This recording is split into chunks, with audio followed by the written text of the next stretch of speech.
Tejo was 6 years old when the sky broke open and changed his life forever. He lived in a small village in South Korea, far from the busy cities with their tall buildings and bright lights. His family owned a farm at the edge of an ancient forest. Rice paddies stretched out like green mirrors in summer and turned golden in autumn.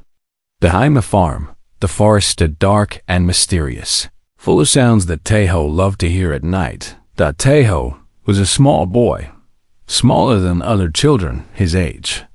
He had round cheeks, curious eyes, and a habit of asking too many questions.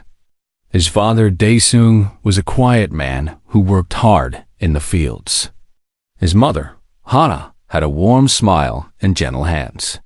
His older sister, Yuna, was 16 and acted like she knew everything about the world. But Tejo knew something they did not. He knew that the stars were watching. Every night, before sleep, he would sit by his window and look up at the sky. He would count the stars until his eyes grew heavy. He wondered if someone out there was looking back at him. His mother said it was just his imagination. His sister said he watched too many cartoons, but Tejo believed. He believed with all his small heart. On that autumn night, his parents went to a village meeting. They left Yuna in charge. She was supposed to watch Tejo, but she was busy talking on her phone with her friends. Tejo did not mind. He sat by the window as always, looking at the stars. Then he saw it. A light appeared in the sky. It was not a star. Stars did not move like that. This light was bright, brighter than anything Tejo had ever seen. It streaked across the darkness like a burning arrow. It fell fast, leaving a trail of fire behind it. And then it disappeared into the forest. Tejo's heart beat fast. His hands shook with excitement. Something had fallen from the sky. Something from up there, where his stars lived. He looked at Yuna. She was still on her phone, laughing at something her friend said. She did not see the light. She did not know. Tejo made a decision. He grabbed his small flashlight from his drawer. He put on his jacket and his boots. He moved quietly, like a mouse, past his sister and out the back door. The night air was cold. The moon was half full, giving enough light to see the path. Tejo walked across the rice paddies, his boots making soft sounds in the mud. The forest grew closer and closer. It looked different at night, bigger, darker. The trees seemed to reach toward the sky like giant hands. Most children would be scared. Tejo was scared too, but his curiosity was stronger than his fear. He had to know what fell from the sky. He entered the forest. The trees closed around him like a wall. His flashlight made a small circle of light in the darkness. He heard owls calling and leaves moving in the wind. He walked deeper and deeper, following the direction where he saw the light fall. After a long time, he smelled something strange. It was like burning metal, sharp and bitter. He followed the smell. Then he found it. A small ship lay broken among the trees. It was not like any machine Tejo had seen before. It was smooth and silver, shaped like a curved leaf. Smoke rose from cracks in its surface. Strange lights flickered and died along its sides. The trees around it were burned and broken from the crash. Tejo stood very still. His flashlight shook in his hand. This was real. This was not a dream or a cartoon. A real ship from the sky had crashed in his forest. Then he heard a sound. A soft, pained sound, like an animal hurting. He walked around the ship slowly. And there, lying on the ground, he saw something that made him stop breathing. It was a person. But not a human person. The creature was tall and thin, with long arms and legs. Its skin was pale silver, almost like moonlight. Strange dark markings covered its face and hands, like tattoos or writing. It wore clothes that looked like smooth armor, now torn and dirty. One of its legs was bent in a wrong way. Dark liquid, not red like human blood, but deep purple, leaked from a wound on its side. The creature's eyes were closed. Its breathing was fast and weak. Tae-ho stood frozen. His mind told him to run. This was an alien, a real alien from another world. It could be dangerous. It could hurt him. But then the creature opened its eyes. They were large eyes, the color of sunset, orange and gold mixed together. They looked at Tae-ho with fear, with pain, with something that looked like sadness. In that moment, Tae-ho did not see a monster. He saw someone who was hurt, someone who was alone, someone who needed help. He took a step forward, then another. The creature flinched, trying to move away, but it was too weak. Tae-ho kneeled beside it. His heart was pounding, but his voice was steady when he spoke. "Don't be scared," he said softly. "I won't hurt you, I promise." The creature stared at him. It did not understand his words, but something in Tae-ho's voice, something in his gentle face, made it stop struggling. Tae-ho looked at the wound. He looked at the broken leg. He was only 6 years old. He did not know how to help, but he knew he had to try. "Wait here," he said, even though he knew the creature could not understand. "I will help you. I will come back." He stood up and looked around. The creature could not stay here. The night was cold, and it was hurt badly. He remembered the old storage barn on the far edge of their farm. Nobody used it anymore. It was dry and hidden. Tae-ho looked at the creature. It was much bigger than him. He could not carry it. But maybe, if it could lean on him, they could walk together. He reached out his small hand. The creature looked at the hand for a long moment. In all its years traveling across the stars, it had visited many worlds. It had seen many species. But never, not once, had a child of any world reached out to help a stranger like this. Slowly, carefully, the creature took Tae-ho's hand. Its fingers were long and cool, but the grip was gentle. Tae-ho smiled, a bright and innocent smile. "My name is Tae-ho," he said. "What is your name?" The creature made a sound. It was soft and musical, like wind through leaves. "Vel," it said. It was the only word Tae-ho understood, but it was enough. Together, under the stars that had brought them to each other, the small human boy and the wounded alien took their first steps into the forest. Tae-ho did not know that this moment would change everything. He did not know that his simple kindness would echo across the galaxy. He only knew that someone needed help, and he would not walk away. That was the night Tae-ho learned the most important lesson of his life. Kindness does not ask where you come from. Kindness does not care if you are different. Kindness only sees someone in pain and says, "I will help you." And sometimes, that is enough to change the stars themselves. The journey to the barn was long and hard. Vel was heavy, and Tae-ho was small. Every few steps, they had to stop and rest. The alien leaned on Tae-ho's shoulder, trying not to put too much weight on the child. Pain showed on Vel's face, but no sound of complaint came from those strange lips. Tae-ho talked the whole way. He did not know if Vel understood anything, but silence felt wrong. He talked about his family, about school, about his favorite foods. He talked about the stars and how he always believed someone was living up there. "I knew it," he whispered proudly. "I knew you were real." By the time they reached the old barn, the moon had moved across the sky. Tae-ho was exhausted. His arms hurt. His legs felt like they would fall off. But he had done it. He pushed open the barn door and helped Vel inside. The barn was dusty and full of old farming tools. Hay was piled in one corner. Tae-ho made Vel lie down on the hay and covered the alien with an old blanket he found. "Stay here," he said. "I will bring food and water. I will come back when the sun rises." Vel's orange eyes watched him. The alien did not speak, but one long hand reached out and touched Tae-ho's cheek gently. It was a thank you without words.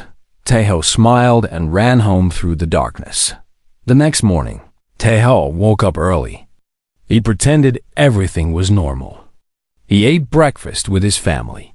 He answered his mother's questions about sleep. He ignored Yuna's teasing about being too quiet. Then, when nobody was watching, he took food from the kitchen. Rice, vegetables, water in a bottle. He hid everything in his backpack and walked to the barn. Val was awake. The alien looked worse in daylight. The silver skin was pale and dry. The purple blood had stopped flowing, but the wound looked bad. The broken leg had swollen to twice its normal size. Taeho felt tears in his eyes. He did not know how to fix this. He was just a child, but he sat down next to Vel and opened his backpack. "Please eat," he said, holding out the rice. Vel looked at the food. Slowly, carefully, the alien took a small bite. Then another. Something like surprise crossed that strange face. The food was good. It was safe. Days passed. Taeho visited the barn every morning and every evening. He brought food, water, and medicine from the bathroom cabinet. He did not know if human medicine would work on an alien, but he tried anyway. He cleaned the wound with water and wrapped it with bandages. Val grew a little stronger each day. The alien had a small device attached to one ear, and Taeho noticed that Vel listened carefully whenever he spoke. After 1 week, something amazing happened. "Taeho," Vel said. Taeho dropped the water bottle in shock. Vel had spoken his name, clearly, perfectly. "You can talk." Taeho shouted happily. Vel touched the device on the ear. "Translator," the alien said slowly. "It learns." Slow, but it learns. From that day, they could finally talk to each other. Taeho asked 1,000 questions. Where was Vel from? What was space like? Were there other aliens? Did they have schools on other planets? Val answered patiently. The alien came from a world called Arth, far across the galaxy. Arth was a planet of mountains and forests, much like Earth. Vel's people were warriors and hunters, but also poets and artists. They valued skill, discipline, and honor. "Why did you crash?" Taeho asked one evening. Vel was silent for a long moment. Pain crossed the alien's face, but not from the wound. "I ran away," Vel said finally. "The Galactic Council wanted me to do something bad. Something wrong. I refused. They chased me. I escaped, but my ship was damaged. I fell here, to your world." Taeho did not fully understand, but he understood enough. Vel had done the right thing, even when it was hard. That made Vel a hero in his eyes. 2 weeks after the crash, Taeho's secret came to an end. Yuna had noticed her brother acting strange. He was waking up early, skipping playtime, and taking food from the kitchen. She decided to follow him. When she pushed open the barn door and saw the alien, she screamed. Taeho jumped in front of Vel, his small arms spread wide. "Don't hurt Vel," he shouted. "Vel is my friend." Yuna stood frozen. Her face was white with shock. Her hands were shaking. For a long moment, she did not move or speak. Then she looked at her little brother. She saw the determination in his eyes. She saw the way he protected this strange creature without any fear. She saw something she had never seen in him before. Yuna took a deep breath. Then she closed the barn door behind her. "Tell me everything," she said. Taeho told her the whole story. The light in the sky, finding Vel in the forest, the long nights of bringing food and water. Yuna listened without interrupting. When he finished, she looked at Vel. The alien looked back with those sunset eyes. "I mean no harm," Vel said carefully. "Your brother saved my life. I owe him everything." Yuna was quiet for a long time. Then she knelt beside Taeho and put a hand on his shoulder. "You should have told me," she said softly. "I was scared he would tell Mom and Dad." Taeho admitted, "Maybe I would have." Yuna looked at Vel again. "But I won't now." This is too big for adults. They would panic. They would call the government. They would take Vel away. She stood up and crossed her arms. I'm going to help, she said. But we do this my way. We need real medicine. Real bandages. And we need a plan. From that day, Yuna became part of the secret. She was better at planning than Taeho. She brought proper medical supplies from the pharmacy, telling her parents it was for a school project. She helped set Vel's broken leg using sticks and tape. She was strict and bossy, but Vel could see the kindness beneath her tough words. Vel watched the two siblings work together. They were so different from each other. Taeho was soft and gentle. Yuna was sharp and practical. But together, they were a perfect team. On Orith, there was a saying, you can know a species by how they treat the weak. On many worlds, the weak were left behind. Survival of the strongest was the law. But these humans, these small children, risked everything to save a stranger, an alien they had never met. A creature from another world who could have been dangerous. Vel had traveled across 100 star systems. But never, not once, had anyone shown such pure kindness.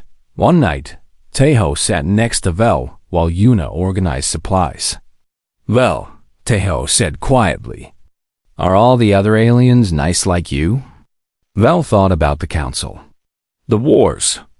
The conquered planets. No, Vel said honestly. Many are not nice. Many think they are better than everyone else. Many believe weakness is a crime.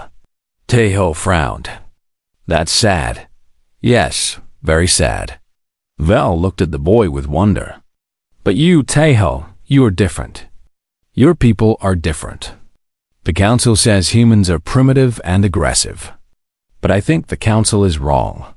Taeho smiled his innocent smile. We're just people, he said. We help when we can. Vel felt something warm grow inside. It was something Orithians rarely felt, something many considered weakness thought it was hope.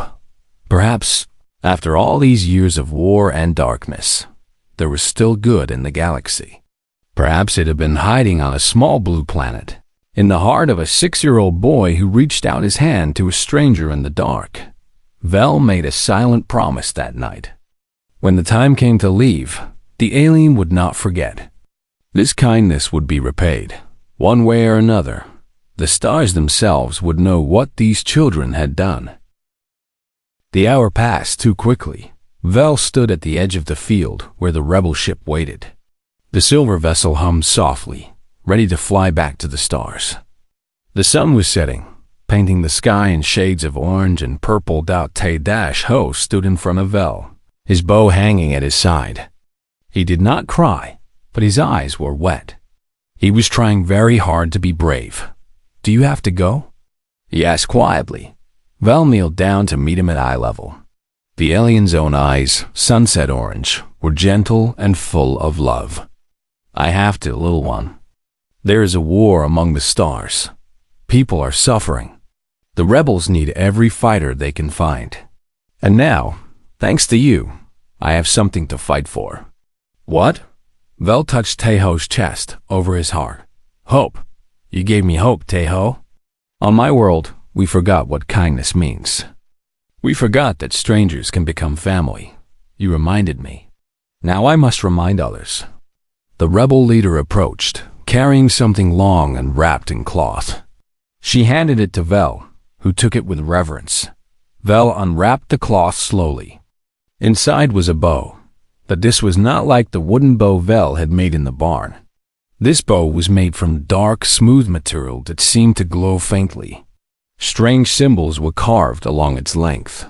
It was beautiful, ancient, and powerful. This is Orithian heartwood, Vel explained. It is sacred to our people. A bow made from this wood will never break. Its string will never snap, and it will grow with the one who carries it. Vel held the bow out to Taeho. This is my gift to you. Take it. Keep it. Let it remind you of who you are. Taeho's hands shook as he took the bow. It was lighter than he expected, and warm, as if it were alive. The moment his fingers touched it, the glow brightened slightly, then settled. "It has accepted you," Vel said with a smile. "It knows a worthy heart when it finds one." Tears finally fell down Taeho's cheeks. He hugged Vel tightly, pressing his face against the alien's chest. "I don't want you to go," he whispered. Vel held him close. "I know, but this is not goodbye forever. The stars are vast, but they are not endless. One day, we will meet again, I promise." Yuna stepped forward. Her eyes were red, but she held herself tall. "You better keep that promise," she said, her voice thick. "Or I'll find a way to come up there and drag you back myself." Vel laughed softly. "I do not doubt it." Daesung and Hana approached together. The farmer bowed his head respectfully. "Thank you," he said simply, "for everything." Hana pressed a small bundle into Vel's hands. "Food for your journey. Our rice cakes. They are best fresh, so eat them soon." Vel accepted the gift with deep emotion. "I will never forget you. Any of you." The rebel leader touched Vel's shoulder gently. It was time. Vel stood and looked at the family one last time. The farmer father, the kind mother, the fierce older sister, and the small boy who had saved an alien's life with nothing but a gentle heart. "I will tell the galaxy about you," Vel said. "The Council calls humanity primitive. They say you are weak, young, unimportant. But I know the truth. You are the kindest, bravest people I have ever met. And one day, when you are ready, the stars will welcome you." Vel walked to the ship. At the door, the alien paused and turned back. "Taeho." The boy looked up. "Remember what I taught you. The arrow already knows where it must go. Your job is to let it fly. Trust yourself. You are stronger than you know." Taeho nodded, clutching his new bow. The door closed. The ship rose into the air, silver against the darkening sky. It climbed higher and higher until it was just a star among stars. And then it was gone. The family stood in silence for a long time. Taeho watched the sky until full darkness came. Somewhere up there, Vel was flying toward battles and struggles he could not imagine, but also toward hope. Toward change, because that is what kindness does. It spreads, it grows. It changes things, slowly but surely. 20 years passed. Taeho was no longer a small boy. He was 26 years old, a man with kind eyes and steady hands. He lived in a small house near the same forest where everything began. The old barn was still there, kept clean and repaired as a reminder of the past. But the biggest change was behind the house. A training ground stood in the open field. Wooden targets were arranged in careful rows. And every day, children came to learn. Taeho had become a teacher, not a famous one, not a rich one. He did not compete in tournaments or seek glory. Instead, he taught the quiet art of the bow to children who needed it most. The bullied, the lonely, the ones who felt too small, too weak, too different. He taught them the way Vel had taught him. Not just how to shoot, but how to breathe, how to focus, how to find their center and stand firm when the world tried to break them. The Orithian heartwood bow hung on his wall. It had grown with him, just as Vel promised. It was taller now, darker, and somehow even more beautiful. Taeho never used it for teaching. It was too precious.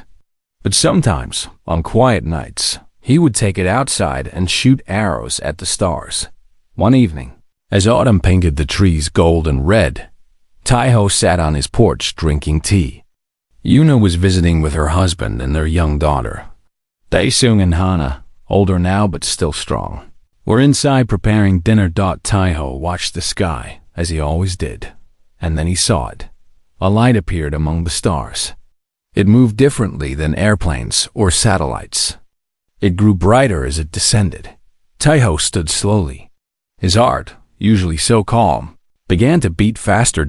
The ship landed in the same field where everything had happened 20 years ago. It was silver and curved, shaped like a leaf. Steam hissed from its engines as it cooled. The door opened. A figure stepped out. Taiho's breath caught in his throat. Vel looked older.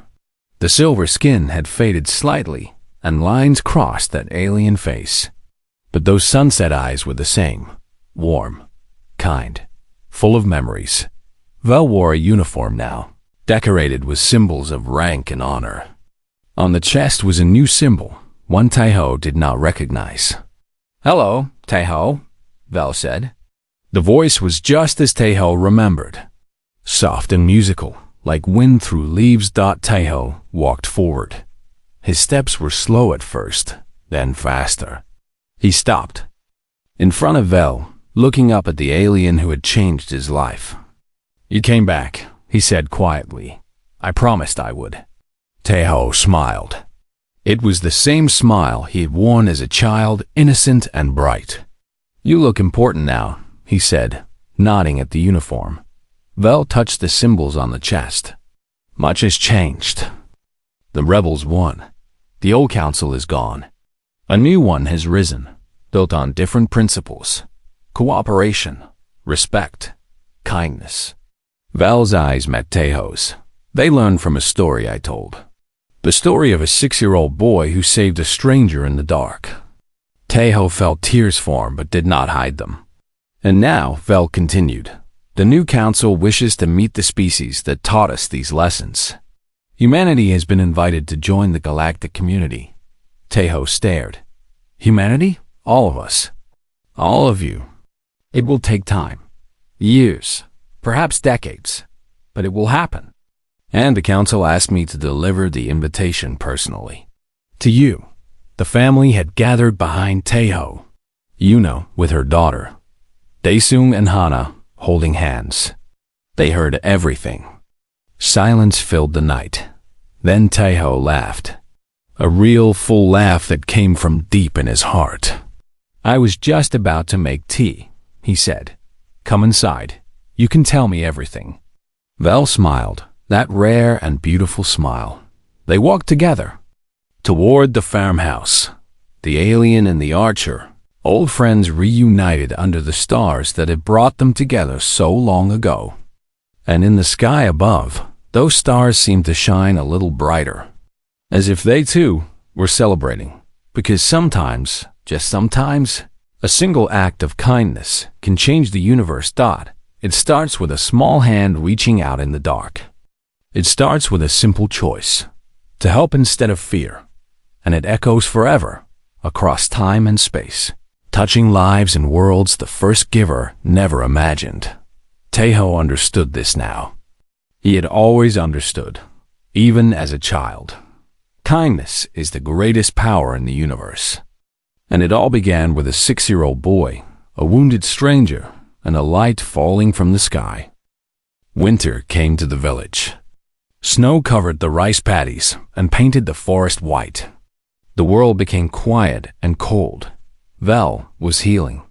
The broken leg was no longer swollen. The wound on the side had closed and scarred. Soon, the alien could stand, then walk, then move almost normally again. Taiho visited every day after school. He would tell Vel about his day, about his teachers, about what he learned. Vel listened to everything, learning more about humans with each story. But some days, Taiho did not talk. He came to the barn with red eyes and dirty clothes. He sat quietly and said nothing. One evening, Vel finally asked, "Taiho, what is wrong?" The boy looked at the ground. He did not answer for a long time. "There are boys at school," he said quietly. "They don't like me.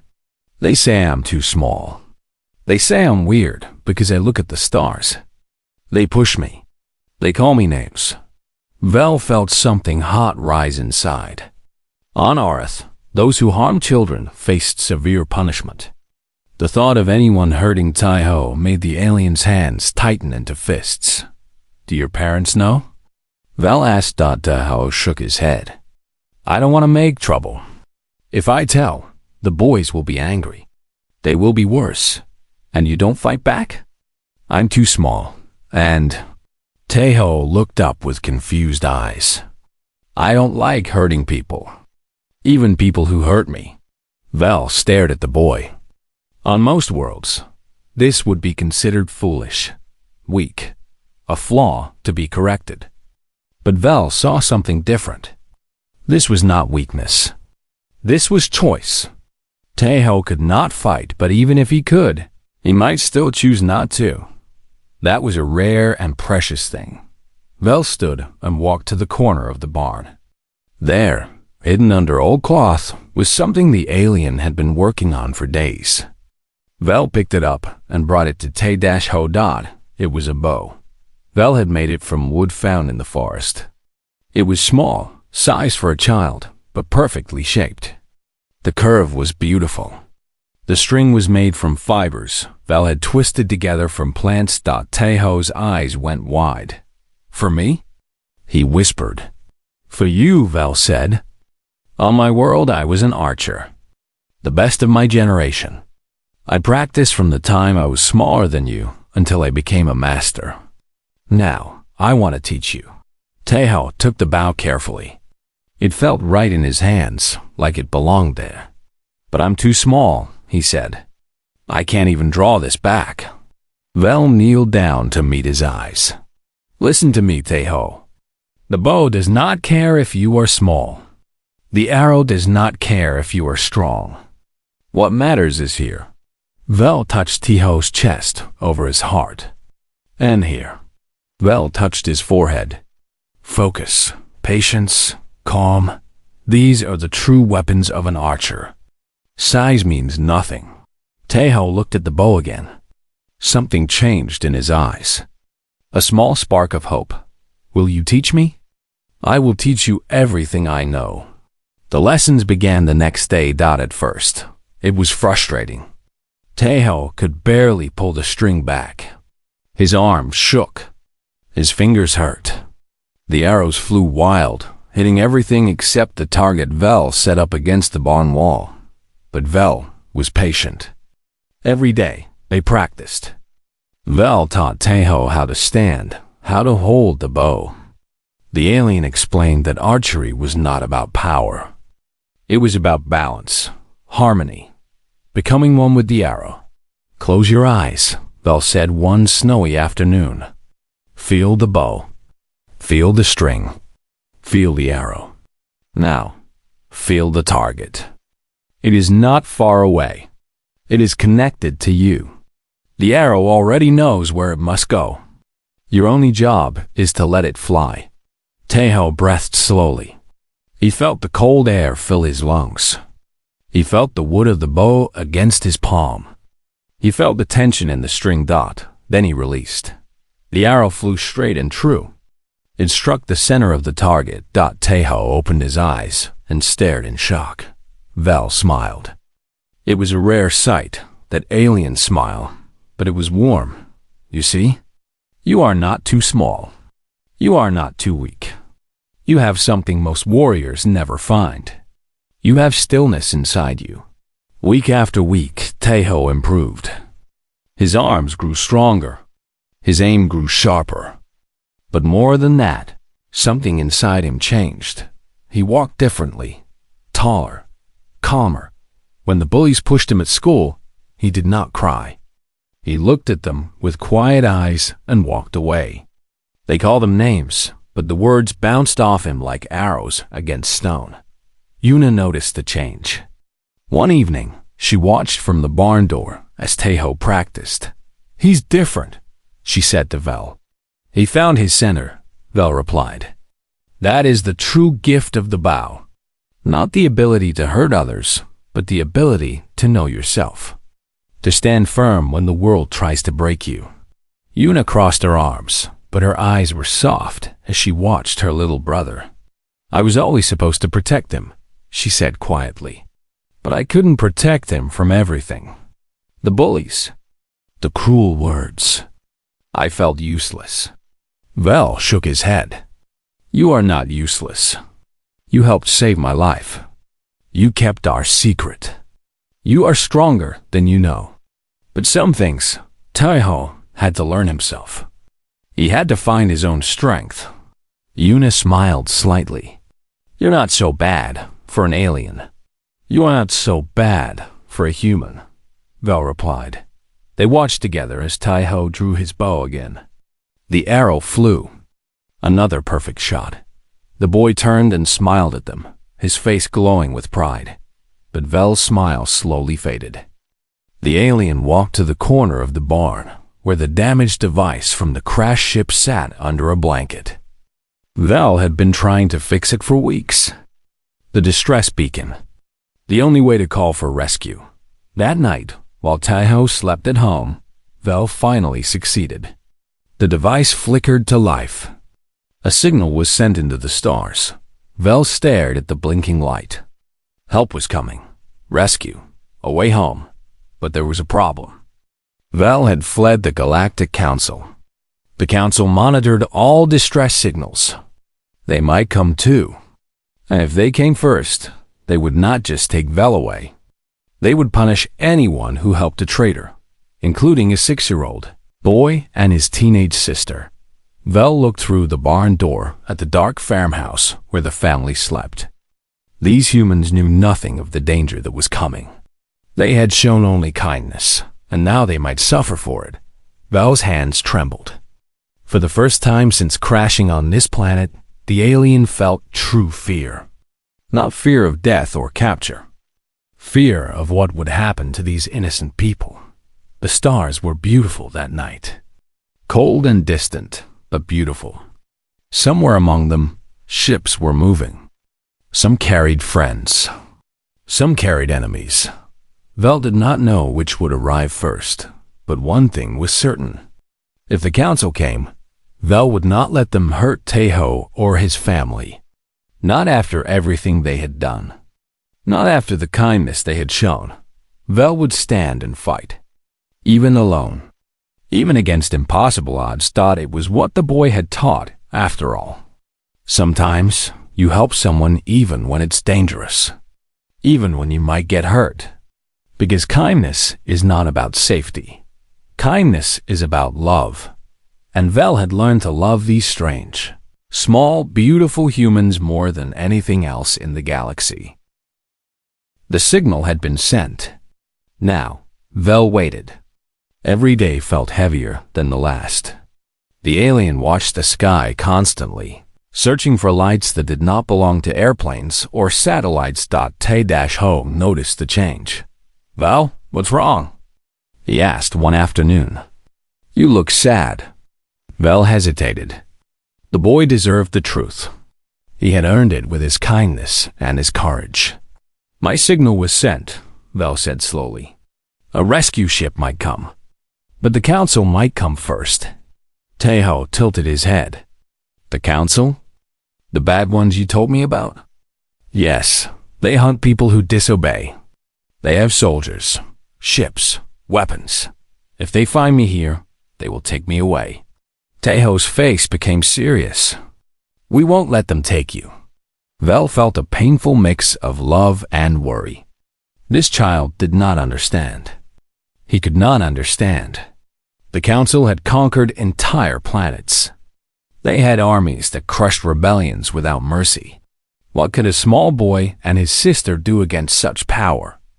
Taiho, Vel said gently, if the council comes, you must hide. You must pretend you never met me. Promise me. No. The word was firm. Absolute. Taiho looked at Vel with steady eyes. You are my friend. Friends don't leave each other. I won't hide. Before Vel could argue, a sound came from outside. A low hum growing louder. Vel knew that sound. It was the sound of a ship entering atmosphere. The alien ran to the barn door and looked at the sky. A dark shape was descending through the clouds. It was not the smooth, curved design of Earthian rescue vessels. This ship was angular and harsh, covered in black armor. The symbol of the Galactic Council was painted on its side. They had come first. Vel's heart sank. There was no time to run. No time to hide. The ship landed in the field near the forest. Its engines hissed as they cooled. A door opened, and 3 figures stepped out. They were council enforcers. Tall aliens in dark armor, carrying weapons that glowed with dangerous energy. Their faces were hidden behind helmets, but their intentions were clear. They had come to capture a traitor. Vel stepped out of the barn. Better to face them in the open. Better to keep them away from Tejo. Vel of Arth, one enforcer called out, his voice cold and mechanical through the helmet. You are charged with desertion and defiance of council orders. Surrender now, and your death will be quick. And if I refuse? Vel asked. The enforcer raised his weapon. Then your death will be slow, and this primitive world will be marked for cleansing. Every creature here will pay for harboring a traitor. Vel felt ice run through every vein. Cleansing. The council's word for destruction. They would kill everyone. Every human on this planet. Just because one family showed kindness to a stranger. No, Vel whispered. You cannot. They are innocent. They know nothing of our wars. The enforcer laughed. It was an ugly sound. Innocence means nothing to the council. You know this. Now, surrender. Vel's hands trembled. There was no choice. To save Earth, to save Taiho and his family, Vel had to give up. One step forward. Then another dot, and then a voice rang out across the field. Stop! Everyone turned. Tejo stood at the edge of the barn. In his hands was his bow. An arrow was already set against the string. His small body was straight. His eyes were calm.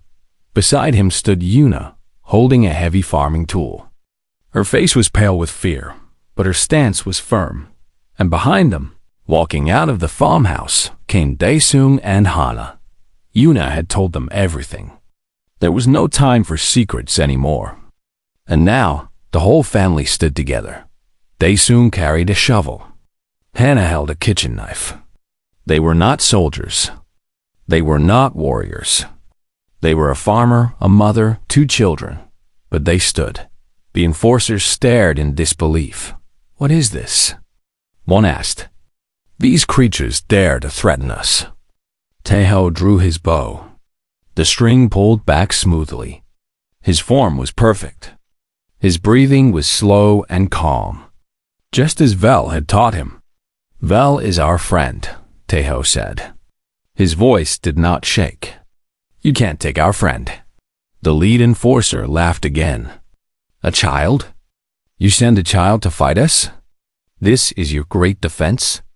He stepped forward, raising his weapon toward Tejo, and then Vel moved.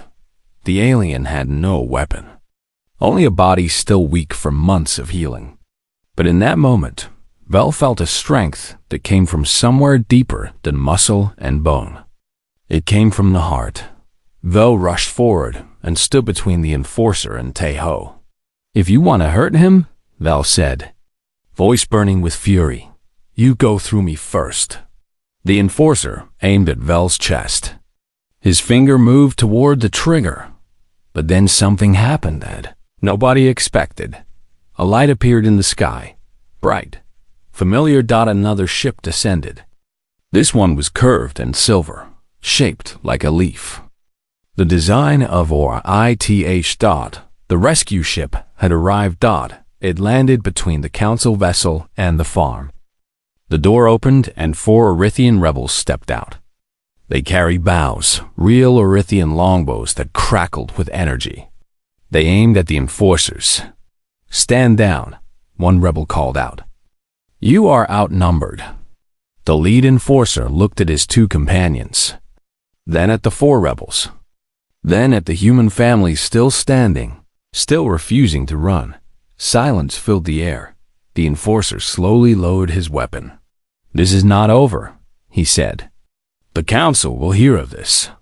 This primitive world will be marked. Let them come, another rebel replied.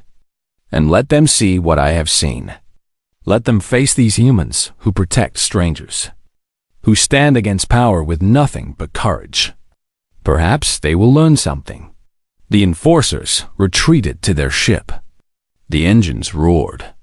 The dark vessel rose into the sky and disappeared into the clouds. They were gone. Vel fell to the ground, shaking. It was over. Against all odds, it was over. Taeho ran to Vel and wrapped his small arms around the alien's neck. "I told you," the boy said, his voice muffled against Vel's shoulder. "Friends don't leave each other." Vel held him tightly. Tears, real tears, fell from those sunset eyes. On Areth, crying was considered shameful. But Vel did not care anymore. These humans had taught a new lesson. Tears were not weakness. They were truth. Yuna approached slowly. She still held her farming tool, her knuckles white. "Are they really gone?" she asked. One of the rebels nodded. "For now. But we should not stay long. More may come." Daesung stepped forward, his face confused and frightened, but also determined. "Someone needs to explain what is happening," he said firmly. Now, and so they did. In the farmhouse kitchen, while Hana made tea and Taeho sat on Vel's lap, the whole story came out. The crash. The secret rescue. The months of healing. The council. The war among the stars. When it was done, Daesung was silent for a long time. Hana held her husband's hand. Yuna watched her parents nervously. Finally, Daesung spoke. "You saved our son's friend," he said to the rebels. "And you," he looked at Vel. "You protected our children when danger came." He took a deep breath. "You are welcome in this house, always." Hana nodded, wiping tears from her eyes. Vel bowed low. "I do not deserve your kindness." "No," Taeho said seriously. "You deserve it. Everyone deserves kindness." The rebel leader, an older Erythian with silver-white hair, looked at the child with wonder. "Perhaps," she said quietly, "we have been fighting so long we forgot what we fight for." This child remembers. This whole family remembers. She turned to Vel. "We leave in 1 hour. The council will not wait forever. But I think we carry something important with us today. Something we found on this small planet." Vel looked at Taeho, at Yuna, at the parents who accepted an alien stranger into their home. "Yes," Vel agreed. "Something very important indeed."